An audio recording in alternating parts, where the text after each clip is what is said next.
လူသူအရောက်ဖောက်နေတဲ့တောတောင်ထဲမှာစားသောက်ဆိုင်ရှိပါတယ်။အဲဒီဆိုင်ကလာစားတဲ့ရွာသားတွေကိုတပ်ပစ်ပြီးသူတို့အသားတွေကိုနောက်ထပ်လာစားတဲ့ရွာသားတွေကိုပြန်ရောင်းတဲ့ဆိုင်လည်းဖြစ်ပါတယ်။အဲ့ဒါတွေမကပဲလာစားတဲ့သူတွေကိုမိစ္ဆာအဖြစ်ပြောင်းကမိစ္ဆာဖြစ်သွားသူတွေကိုသူတို့ရဲ့အစီအကံအဖြစ်အလုပ်ခိုင်းထားပါတယ်။အဲ့ဒီစားသောက်ဆိုင်ပိုင်ရှင်ကတော့ဝက်မိစ္ဆာကျူးပါချက်ပဲဖြစ်ပါတယ်။ဒီလိုနဲ့တနေ့မှာထန်ဆန်းကအဲ့ဒီဆိုင်ကိုဝက်မိစ္ဆာကိုနေဖို့ရောက်လာပါတယ်။အဲ့ဒီဆိုင်ရဲ့ဇွဲတော်ကထုံးစံအတိုင်းသူတို့ဆိုင်ဘလောက်လူစီကားကြောင့်လိုက်လံပြသပါတယ်။ဒါပေမဲ့ထန်ဆန်းကတော့သူတို့အားလုံးဟာမိစ္ဆာဖြစ်ကြောင်းကြိုသိနေပါတယ်။ထန်ဆန်းဟာသူဟာမိစ္ဆာဖန်သူဖြစ်ကြောင်းပြောပြီးဇပွဲတို့ကိုဖမ်းဖို့အရင်လုပ်ပါတယ်။ဒါပေမဲ့တကောင်ဖမ်းဖို့တော့နိုင်ဖြစ်နေချိန်မှာဒွန်ရောက်လာပြီးသူ့ရဲ့မိုးပြန်တန်ဝန်းကိုအသုံးပြုကမိစ္ဆာအားလုံးခဏတုန်းမှာပဲအကုန်ရှင်းပြလိုက်ပါတယ်။ဒါပေမဲ့ကျူးပါကျဲကိုဖမ်းဖို့ကြသူတယောက်တည်းမရတာကြောင့်ထန်ဆန်းကိုပါအကူအညီတောင်းပါတယ်။ကျူးပါကျဲကိုဖမ်းမိလိုက်ပြီးမဲ့ခဏတုန်းမှာပဲပြန်လို့သွားပြီးသူနှစ်ဦးကလည်းအဲ့ဒီစားသောက်ဆိုင်ထဲကနေထွက်ပြေးလာခဲ့ရပါတယ်။တကယ်တော့အဲ့ဒီမိစ္ဆာကအတိတ်ဘဝတုန်းကရုပ်ရဟန်းဆိုးသူလည်းဖြစ်ပါတယ်။ရုပ်ရဟန်းဆိုးပေမဲ့သူ့ရဲ့မိမကိုတော့အရင်ချစ်ပါတယ်။ဒါပေမဲ့သူ့ရဲ့မိမဖြစ်သူဟာအခြားတစ်ယောက်နဲ့ဖောက်ပြန်နေတာကြောင့်အဲ့ဒီဖောက်ပြန်တဲ့သူကိုသူကိုယ်တိုင်ပဲတပ်ပစ်လိုက်ပါတယ်။အဲ့ဒါကြောင့်သူ့ရဲ့မိမပေါ်မုန်းတဲ့အမုန်းတွေကမိစ္ဆာဖြစ်လာတာလို့ထန်ဆန်းရဲ့ဆရာကထန်ဆန်းကိုပြန်ပြောပြပါတယ်။နောက်ပြီးအဲ့ဒီဝဲမိစ္ဆာကိုဖမ်းဖို့အတွက်စွန့်ဝူခုံကိုချုံနှောင်ထားတဲ့လန်ကားကျောင်းတောင်ကစွန့်ဝူခုံစီကိုသွားပြီးအရန်တော်မို့သူ့ကိုဆေလွှတ်လိုက်ပါ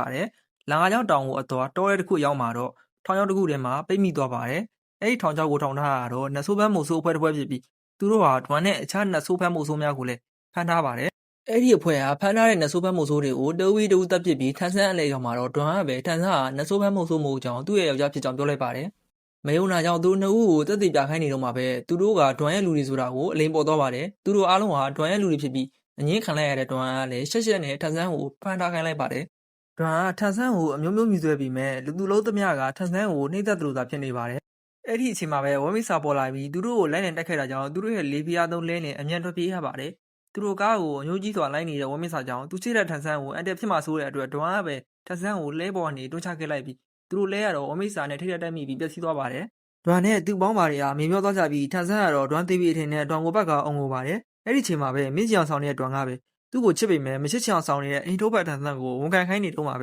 ဲလိုင်းမတိတဲ့ဝက်မိစာရောက်လာတာကြောင့်စကားသာပြတ်သွားပါတယ်။အဲ့ဒီချိန်မှာပဲထိတ်တန့်မိစ္ဆာနေတဲ့သူတွေရောက်လာပြီးဝက်မိစာကိုတိုက်ခိုက်ဖို့လုပ်ပါတယ်။ဒါပေမဲ့နောက်ထပ်မိစ္ဆာနေတဲ့သူတွေထပ်ရောက်လာပြီးသူ့ဘိုးတော်တဲ့ငါဘိုးတော်တဲ့ညင်းနေတာကြောင့်ဝက်မိစာကလွတ်သွားပါတယ်။ထန်ဆန်းကအဲ့ဒါကိုစိတ်ပြတ်သွားပြီးထိုးသွားဖို့လုပ်ပါတယ်။အဲ့ဒါကြောင့်သူ့ရဲ့မိစ္ဆာနေတဲ့ကာစာအုပ်ကိုဒွမ်စီကတောင်းပါတယ်။ဒွမ်ကလည်းသူ့ထွက်သွားမှဆိုးတဲ့အတွက်သူ့စာအုပ်ကိုလူအများကြားမှာပဲဆွဲဆုပ်ပစ်လိုက်ပါတယ်။အဲ့ဒါကြောင့်ထန်ဆန်းကဒွမ်ကိုစိတ်တူသွားပြီးလူအများကြားမှာပဲရိုက်ဖို့ရွယ်လိုက်ပါတယ်။ဒွမ်ကတော့ထန်ဆန်းလိုပြောညံ့တဲ့သူတွေတိုင်းပညာအများကြီးတောင်းလို့ပေမဲ့သူချစ်တဲ့သူဖြစ်တာကြောင့်သူ့ရဲ့ဂိုင်းသားတွေကိုဘာမှပြန်မလုပ်ခိုင်းပဲဒီတိုင်းပဲညီလိုက်ပြီးသူကိုယ်တိုင်တော့ထန်ဆန်းကို၄-၅ချက်တီးပေးလိုက်ပါတယ်။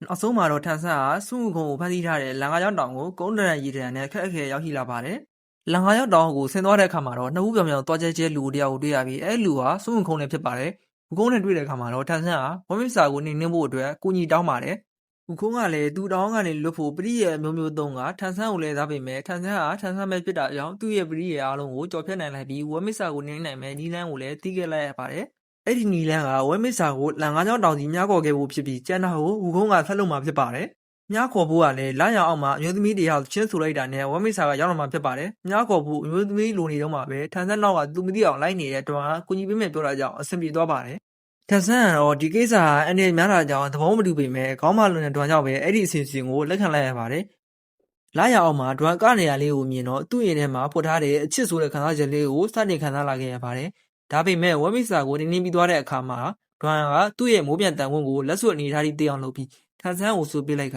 ကလက်တော့ခွန်တောင်းလိုက်ပါတယ်။ထန်ဆန်းကအဲ့ဒီလက်စွပ်ကိုဖြုတ်ကညင်းဖို့လုပ်ပေမဲ့လက်စွပ်ကဖြုတ်မရတာကြောင့်အခက်တွေ့နေပါတယ်။နောက်ဆုံးမှာတော့သူ့လက်စွပ်ကိုဖြုံပေးဦးဆိုရင်သူ့လက်သူဖြုတ်ချင်မှဖြစ်တာကြောင့်ဒွမ်ကပဲထန်ဆန်းကသူ့ကိုနည်းနည်းလေးတောင်မချင်မှန်းတည်သွားပါတယ်။ကိုကပဲတစ်ဖက်လူရဲ့နားမှာချစ်တဲ့စိတ်ကြောင့်တွေ့ခဲ့နေပေမဲ့အဲ့ဒီတစ်ဖက်လူကတော့ကိုတွေ့ခဲ့နေတာသူ့အတွက်ဝန်တော့မဖို့ကြီးဖြစ်နေပါတယ်။ဒါကြောင့်ဒွမ်ကသူ့ကိုနည်းလေးမှမချစ်တဲ့ထန်ဆန်းနားကနေအဝေးကိုထိုးသွားဖို့ဆုံးဖြတ်လိုက်ပါတယ်။ထန်ဆန်းကနောက်ဆုံးမှာမတော်တဆနဲ့ဝူကုန်းကိုလှုပ်ပေးမိလိုက်ပါတယ်။ဝူကုန်းဟာလန်ကားရုံးတောင်ကလွတ်လာတာနဲ့စတင်တောင်းကြမှာတော့တယ်။သူမုန်းတဲ့ဗုဒ္ဓရဲ့ဘတ်တော်သားဖြစ်တဲ့ထန်ဆန်းရဲ့ဆမင်းတွေကိုဆွဲနှုတ်ပစ်ပြီးထန်ဆန်းကလည်းဘုံကြီးလိုဖြစ်သွားပါတယ်။အဲ့ဒီအချိန်မှာပဲထိတ်တက်မိစ္ဆာနေနေသူသုံးရောက်လာပြီးဝူကုန်းကိုတိုက်ခိုက်ကြပေမဲ့သူတို့ပဲရှုံးသွားပါတယ်။ဝူကုန်းကထန်ဆန်းကိုတတ်မဲ့လုံးမှာပဲဒွမ်ရောက်လာပြီးမနိုင်မှန်းသိပေမဲ့သူရှိတဲ့ထန်ဆန်းကိုကောက်ကွယ်ပေးပါတယ်။ဒွမ်လည်းပဲရှုံးသွားပြီးပြင်းထန်ထန်ရသွားပါတယ်။သူမမသေးဆုံးခင်မှာထန်ဆန်းကသူမကိုချစ်နေကြောင်းနောက်ဆုံးမှာဝန်ခံလိုက်ပါတယ်။ဒါပေမဲ့သူမကလည်းဝူကုန်းလက်ချက်နဲ့ပဲတည်ဆုံးသွားပါတယ်။ဘယ်သူမှထိလို့မရတဲ့နောက်မှာတော့ဗုဒ္ဓပေါ်လာပြီးဝူကုန်းရဲ့အစွဲတွေကိုချစ်ဖို့အတွက်ထန်ဆန်းကိုအခွင့်ပေးလိုက်ပါတယ်